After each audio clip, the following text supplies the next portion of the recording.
కన్య రాశి గల వాళ్ళు, ఈ కన్య రాశి గల వాళ్ళకి చిత్తా నక్షత్రం, హస్తా నక్షత్రం, తర్వాత ఉత్తరా నక్షత్రం, ఈ 3 నక్షత్రాలు 1, 2, 3 పాదాలు. మన ఇంట్లో వాళ్ళు కావచ్చు, మనం చేసే ఒక ఉద్యోగ వృత్తిలో ఉండే ఒక ఆఫీసర్స్ కావచ్చు, మనం చేసే పని చోట కావచ్చు, ఎక్కువగా వాళ్ళకి ఎదురు దెబ్బలు తగిలించేలాగా వాళ్ళ చేతిలో ఉన్న వేలును వాళ్ళ కంట్లో పొడిచేలాగా చేస్తుంటారు కొంతమంది. దాన్ని గమనించుకోవాలి ఎక్కువగా ఈ రాశి గల వాళ్ళలో ఉన్న ప్రభావం. కళ్యాణ పరం కావచ్చు, ఉద్యోగ పరం కావచ్చు, లేకుంటే ఒక బిజినెస్ పరంగా కావచ్చు, చేయాలనుకొని ఒక స్థానాన్ని వదిలిపెట్టి ఇంకో స్థానానికి చేరుకోవాలి అనుకునే ఒక సంకల్ప బలాలు గల వాళ్ళు చాలామంది ఉంటారు.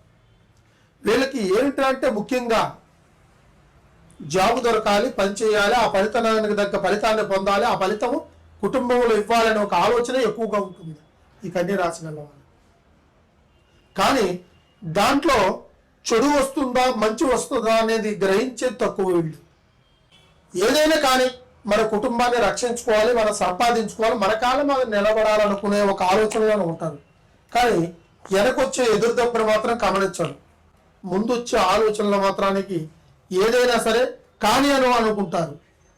వీళ్ళకి కొన్ని సమస్యలు వీళ్ళ ద్వారానే కొన్ని వచ్చాయి కదా అని అనుకుంటే వీళ్ళ ద్వారాగా కొన్ని రావు, కొన్ని పక్కన వాళ్ళ ద్వారా వస్తుంటాయి సమస్యలు.